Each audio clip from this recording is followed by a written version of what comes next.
அன்பான இனிய உறவுகளுக்கு சிறகடிக்க ஆசையில் மீனாவுக்கு ஒரே மனசு குற்றவாளியாக இருக்குது, குற்ற உணர்வாக இருக்குது. நான் கிளம்புறேன் அப்படின்னு சொல்லிட்டு கிளம்புறாங்க. காரணம் என்ன சொல்ல போகிறாங்க அப்படின்னா, பழம் நழுவி பாலில் விழுந்த கணக்காக இவர் குடிச்சிட்டு வந்தேங்கிற மாதிரி சின்னதாக ஒரு பொய் தான் சொல்கிறாரு.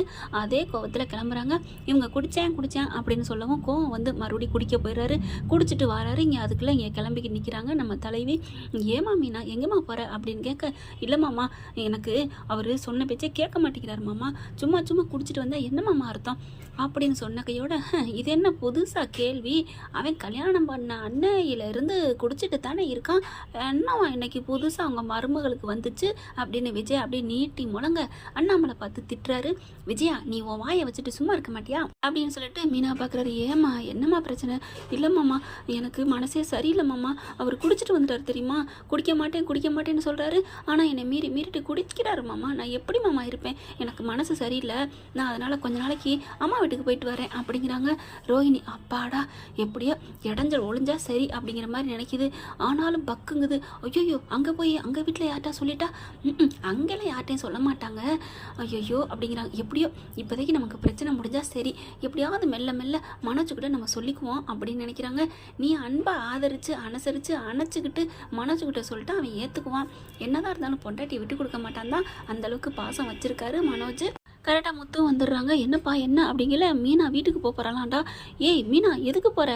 ஆமாம் நீங்கள் குடிச்சிட்டு வருவீங்க, நான் வீட்டுக்கு போகாமல் இங்கே இருக்கணுமா, உங்களுக்கெல்லாம் நான் வேலைக்காரியா, சம்பளம் இல்லாத வேலைக்காரியா அப்படின்னு சொல்ல, ஏய் இப்போ என்னடி ரொம்ப பேசுகிறேன், நான் என்ன குடிக்காமல் வந்தப்போ குடிச்சேன்னு சொன்னால் இப்போ என்ன பண்ணிட்டு வந்திருக்கீங்க அப்படின்னு மீனா கேட்க, அண்ணாமலையும் அதே தான் சொல்கிறாரு. என்னடா பண்ணிட்டு வந்திருக்கிற? அப்பா நான் குடிக்காமல் வந்தப்போ இவ என்னை குடிகாரன் திட்டுனாப்பா, அதனால தான்ப்பா நான் குடிச்சிட்டு வந்தேன். ஏண்டா குடிக்காமல் வந்தேல ஒருத்த குடிச்சேன்னு சொன்னால் நீ உடனே குடிச்சிட்டு வருவியா, என்னடா அர்த்தம் நீ அப்படின்னு கேட்க, இல்லைப்பா என் மனசு நொந்துருச்சுப்பா, அவள் ரொம்ப பேசிட்டா, இப்போ என்ன அவங்க அம்மா வீட்டுக்கு போகணுங்கிறாலாம், போகட்டும் யாருமே தெரியட்டும் வரட்டும், இதுக்காலாம் பூச்சாண்டி காமிச்சா நான்லாம் ஒன்றும் பயப்பட போகிறதில்லப்பா, போகிறாந்தா போகட்டும் அப்படிங்கிறாங்க முத்து. ஸ்ருதியும் வந்து கத்துறாங்க. ஏன் மீனா நீங்கள் இல்லைன்னா இங்கே நல்லாவே இருக்காதே, நீங்கள் எதுக்கு போகிறீங்கன்னு ஒன்றுமே புரியலை, என்னமோ மனசில் வச்சுக்கிட்டு கிளம்புறீங்க, பார்க்கலாம் உங்கள் மனசுக்கு எதுன்னு தோணுதோ அதை நீங்கள் செய்யுங்க, யாரையும் கட்டுப்படுத்தவே முடியாது, அவங்களுக்கு என்ன தோணுதோ அதை தான் செய்ய முடியும் அப்படிங்கிறாங்க. ஆமாம் உன் மனசுக்கு தனியாக ஹோட்டல் வைக்கணும்னு ஆசைப்பட்ட, அதை வச்சுட்டில, அதை வச்சு சொல்கிறியாக்கும், என்ன சொல்கிற நீ, என்ன ரவி என்ன பார்த்து இப்படிலாம் நீ பேசிகிட்டு இருக்க, எனக்கு பிடிக்குதுன்னு நான் சொல்கிறேன் அவ்வளோதான் அப்படிங்கிறாங்க. அடுத்து பார்த்தா சரி பிரச்சனையை விடுங்க, அவள் கிளம்பட்டும், அவள் எதுக்கு போகிறான்னு எனக்கு தெரியும் அப்படிங்கிறாங்க. விஜயா என்ன உனக்கு தெரியும் அண்ணாமலை கேட்குறாரு.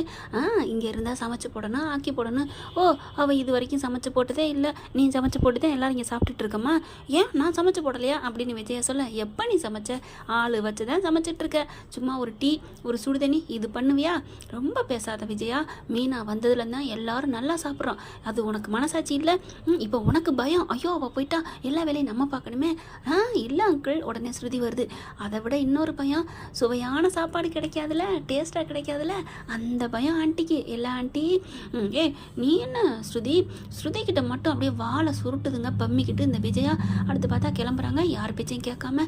அண்ணாமலை வந்து எவ்வளோ கெஞ்சுறாரு, என்னை மன்னிச்சிருங்க மாமா, உங்கள் பேச்சை நான் வந்து தட்டுறேன்னு நினைக்காதீங்க, நான் இப்போ இங்கேருந்து போகிறது தான் எல்லாருக்கும் நல்லது இங்கேருந்து அப்படிங்கிறாங்க. எல்லாருக்கும் நல்லதுங்கிறது எல்லாத்தையும் தான் சொல்கிறாங்க. வீடு கிளம்பி போயிடறாங்க. அதுக்கப்புறம் முத்து போனா போட்டு விடுங்கப்பா அப்படிங்கிற மாதிரி இருக்கிறாரு. ரோஹிணி அப்பாடா அப்படின்னு ரூமுக்குள்ள போய் நிம்மதியாக இருக்குது. அடுத்து வேலைக்கு கிளம்புறாங்க. அவங்கவுங்க வேலைக்கு போகிறாங்களா. சாயந்தரம் எல்லாம் வந்துடுறாங்க. ஸ்ருதி என்ன பண்ணுது, வெளியில் கிளம்புது. எங்கே போகிற அப்படின்னு கேட்க, இல்லை நான் மீனா வீட்டுக்கு போயிட்டு வரேன். மீனா வீட்டுக்கா, ஐயோ அப்படின்னு துடிக்குது ரோஹிணி. ஏன் நீங்கள் ஏன் பயப்படுறீங்க? இல்லை ஸ்ருதி அங்கே எதுக்கு போகிறீங்க, அவங்க நிம்மதியாக இருக்கணும் தானே போயிருக்காங்க.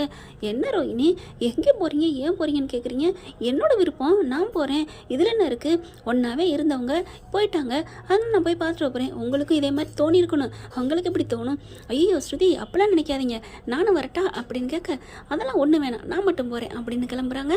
விஜய் உடனே என்ன ரோஹிணி நீ பாட்டுக்கு அவள் வீட்டுக்கு போகிறேங்கிற, மீனாவுக்கு சப்போர்ட் பேசுகிற, என்ன இல்லை ஆண்டி மீனாவும் பாவம் தானே அதனால தான் அப்படிங்கிறாங்க. அதெல்லாம் ஒன்றும் தேவையில்லை நீ போகாத அப்படிங்கிறாங்க. அங்கே போனால் பார்த்தா மீனாவை பெட்டியும் படிக்கவே பார்த்துட்டு, வாமா மீனா வாவான்னு கூப்பிட்றாங்க. ஆனால் முகத்தில் அப்படி இலையோடி இருக்கா சோகம். என்ன மீனா என்னாச்சு, ஏன் ஒரு மாதிரியாக இருக்கிற? ஒன்றும் இல்லைம்மா, நான் சும்மா தான் உங்களெல்லாம் பார்த்துட்டு போகலான்னு வந்தேன் அப்படிங்கிறாங்க. என்னடி என்ன பிரச்சனையா? ஒன்றும் பிரச்சனை இல்லைம்மா அப்படின்னு வீட்டுக்குள்ளே போகுது. ஏய் உன்னை பற்றி எனக்கு தெரியாதா, சொல்லுடி, என்னடி பிரச்சனை? ஒன்றும் இல்லைம்மா, மாப்பிள்ளைக்கு உனக்கு எதுவும் பிரச்சனையா? அப்படிலாம் இல்லைம்மா அப்படின்னு எவ்வளோ சொல்லி பார்க்குறாங்க. ஏய் சொல்லுடி, நீ என்னடி பண்ணி தொலைச்ச? என்னம்மா மாப்பிள்ளை என்ன பண்ணாருன்னு கேட்காம நீ என்ன பண்ணன்னு என்னையே கேட்குற? ஏய் யார் பக்கம் யார் நியாயம் இருக்குன்னு தெரியும்டி. மாப்பிள்ளை ஒன்றும் பண்ணியிருக்க மாட்டார், அவர் ஏதாவது பண்ணால் நல்லதுக்கு தான் பண்ணியிருப்பாரு. ஆனால் நீ தான் தப்பாக புரிஞ்சுட்டு ஏதோ நீ பெட்டி தூக்கிட்டு வந்துட்டேன்னு நினைக்கிறேன். கிளம்புடி, வாடி வீட்டுக்கு போவோம் அப்படிங்கிறாங்க. அம்மா புரியாமல் பேசாதம்மா, விடுமா, அவர் மேலேயும் தப்பு இல்லை, என் மேலேயும் தப்பு இல்லை, எனக்கு மனசு கொஞ்சம் சரியில்லை, ப்ளீஸ் அம்மா இந்த வாட்டியாவது என்னை விரட்டாமல் இருமா, நான் போயிடுவேம்மா, ஆனால் எந்த சண்டையும் இல்லை சச்சரவும் இல்லை, ப்ளீஸ் அப்படின்னு சொல்லிட்டு ரூமுக்குள்ளே போய் கதவை சாத்திக்கிறாங்க மீனா. அப்புறம் சாயந்தரம் ஸ்ருதி போயிடுறாங்களா. போனதுக்கப்புறம் வழக்கமாக பேசுகிறாங்க. என்னம்மா இங்கே பிரச்சனை? ஒன்றும் இல்லைம்மா, நீங்கள் கவலைப்படாதீங்க, சும்மா இந்த குடிச்சிட்டு வந்துட்டாராம் முத்து, அதுக்காக மீனா கோச்சிட்டு வந்துட்டாங்க. ஆனால் அதுக்காக கோச்சாங்கன்னு எனக்கு தோணலை, ஏதோ ஒன்று நடந்திருக்கு, சைலண்ட்டாகவே 2 நாளாக இருக்கிறாங்க, என்னன்னு தெரியல, அதான் கேட்டுட்டு போகலான்னு வந்தேன் அப்படின்ட்டு மீனாட்ட போய் ஸ்ருதி கேட்குறாங்க. மீனா என்ன பண்ணுறாங்க, அங்கே சொன்னதான் இப்போவும் சொல்கிறேன், ஒன்றும் இல்லை ஸ்ருதி விடுங்க அப்படிங்கிறாங்க. அதுக்கப்புறம் எல்லாம் சமாதானம் ஆகுறாங்க, கிளம்பிடுறாங்க ஸ்ருதியும். அதுக்கப்புறம் சாப்பிட்டு போங்க அப்படிங்கிறாங்க. ஸ்ருதி இருந்துட்டு மீனா நீங்கள் சமைச்சிங்களா, உங்கள் கையால் நான் சாப்பிடணும் அப்படிங்கிறாங்க. இல்லை நான் தாம்மா சமைச்சேன், மீனா மாதிரியே நானும் சமைப்பேன். மீனாவும் சொல்கிறாங்க சாப்பிட்டு போங்க ஸ்ருதி அப்படிங்கிறாங்க. உங்கள் பேச்சில் ஒரு ஸ்ருதி இல்லை, பேச்சுக்கு கடமைக்கு பேசுகிறீங்க, ஒன்றும் இல்லை ஸ்ருதி அப்படின்னு சொல்லிட்டு சாப்பிட சொல்கிறாங்க. சாப்பிட்டு கிளம்புறாங்க. வீட்டுக்கு வர்ற வரைக்கும் ரோஹிணி மடியில் அப்படியே என்னமோ சொல்லுவாங்க இல்லையா, கட்டிக்கிட்டு இருக்க மாதிரி இருக்கிறாங்க. வந்தோன்னே வாங்க ஸ்ருதி வாங்க வாங்க அப்படின்னு சொல்லிட்டு என்ன என்னமோ நான் அந்தமான்லேருந்து வர மாதிரி வரவேற்கிறீங்க. இல்லை மீனா வீட்டுக்கு போயிட்டு வந்தீங்களே, மீனா நல்லா இருக்காங்களா, ஏதாவது சொன்னாங்களா? நல்லா தான் இருக்காங்க, ஒன்றும் சொல்லலையே. ஒன்று சொன்னாங்க அப்படிங்கிற என்ன என்ன அப்படின்னு கேட்க ஏன் பதட்டப்படுறீங்க அப்படின்னு ஸ்ருதி கேட்குறாங்க. இல்லை ஸ்ருதி ஏதாவது சொன்னாங்களா? ஒன்றும் சொல்லலை, நல்லா சாப்பிடுங்க, எதுக்கும் கவலைப்படாதீங்கன்னு சொன்னாங்க, அவ்வளோதான், வேறு ஏதாவது சொல்லணுமா? அப்படிலாம் ஒன்றும் இல்லை ஸ்ருதி, நீங்கள் போங்க அப்படிங்கிறாங்க. அப்பா அங்கே போனதில் ஒன்று திருப்தி. என்ன அப்படின்னு மறுபடியும் பதட்டத்தோட கேட்க நல்லா சாப்பிட்டு வந்தேங்க, ஏன் ஸ்ருதி எதுக்கு எடுத்தாலும் ஷாக்கிங்காக பார்க்குறீங்க அப்படின்ட்டு போயிடுறாங்க. என்னமோ உங்களுக்குள்ள நடக்குது, அது என்னன்னு சொல்ல மாட்டேங்கிறீங்க. பார்க்கலாம், கண்டுபிடிச்சே தீருவோம், என்னைக்கு இருந்தாலும் வெளியில் வந்தானே தீரும் அப்படின்னு போயிடுறாங்க. அப்படியே ரோஹினால் ஒன்றும் பண்ண முடியல, அப்படியே நிம்மதியாக தூங்கி போகிறாங்கன்னு வைங்களேன். இன்னைக்கு பொழுது போச்சுட்டா சாமி அப்படின்னுட்டு இங்கே பார்த்தா மீனாக்கிட்ட அவங்க அம்மா அடிச்சு கேட்குறாங்க. சொல்லுடி உண்மையை சொல்லுடின்னு சீதாவும் வந்துடுறாங்க.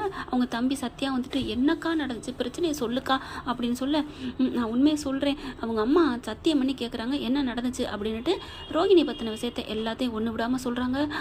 அடிப்பாவே இவ்வளோ பெரிய முழு பூசணிக்கா சோத்தில் மறைச்சேன்னு சொல்லுவாங்க, ஒரு அரிசிக்குள்ளே மறைச்சிருக்காளே, அவளை நான் சும்மா விட மாட்டேன், கிளம்புடி அப்படிங்கிறாங்க. அம்மா எங்கே மாவா, அவள் எப்படி போட்டு கொடுத்து உன் தம்பியை அடிக்க வச்சா, செருப்பை கழட்டிட்டு உன் மாமியாக்காரி அடித்தாலே சும்மா விடலாமா? உன் மருமக யோக்கியதை பாரு, என்னடி நீ யோக்கியமானு கேட்பேன், கிளம்பு அப்படிங்கிறாங்க. அம்மா வேணாம்மா விட்டுருமா, பாவம்மா, அந்த பாவம் நமக்கு வேணாம்மா. என்னடி பாவம், நம்மளாம் யார் பாவத்துலேயும் மண்ணலி போடல, அவள் செஞ்ச பாவத்தை சொல்லி காமிக்க போகிறோம். அம்மா வேணாம்மா, இப்போ நீ இதுக்காக தானே வந்து உட்காந்துருக்குற, அது அவளுக்கு பாவம் சேராதா? உன் வாழ்க்கையை விட்டுட்டு வந்திருக்கேடி, நல்லா இருந்த மனுஷன் கூட சண்டை போட்டு வந்திருக்கியே, உன் மனசு தினம் குருவிக்கிட்டு இருக்கே, நான் விட மாட்டேன், கிளம்புடி, நான் பெத்த தாயிடி, பெத்த பிள்ளை இப்படி இருக்க விட மாட்டேன் அப்படின்னு சொல்லிட்டு கிளம்புறாங்க. வேகமா ஐயோ அம்மான்னு சொன்னாலும் கேட்க மாட்டேங்குது. ஆட்டோக்குள்ளே பிடிச்சி அள்ளி போட்டுக்கிட்டு வீட்டுக்கு போயிட்டு மாப்பிள்ளை சம்மந்தி அண்ணே எல்லாம் வெளியில் வாங்க அப்படின்னு கத்துறாங்க. ரோஹிணி வெளியில் வாடி அப்படின்னு சொல்லிட்டு செம்ம கோவம் வருது. விஜயா வருது, என்ன நடு வீட்டில் வந்துட்டு ஓவராக கத்துது, மருமையும் கத்துவேன், இப்போ இவங்கள அம்மா ஸ்வாய மூடுங்கம்மா, உங்கள் யோக்கியதெல்லாம் இப்போ கொஞ்ச நேரத்தில் புட்டு வைக்க போகிறேன் அப்படிங்கிறாங்க. என்ன அப்படிங்கிற மாதிரி பார்க்க ரோஹிணிக்கு தூக்கி வாரி போடுது. ஐயோ எல்லாம் உண்மையை சொல்ல போகிறாங்களா அப்படின்ட்டு. அம்மா என்னம்மா மீனா என்ன மீனா அப்படிங்கிறாங்க.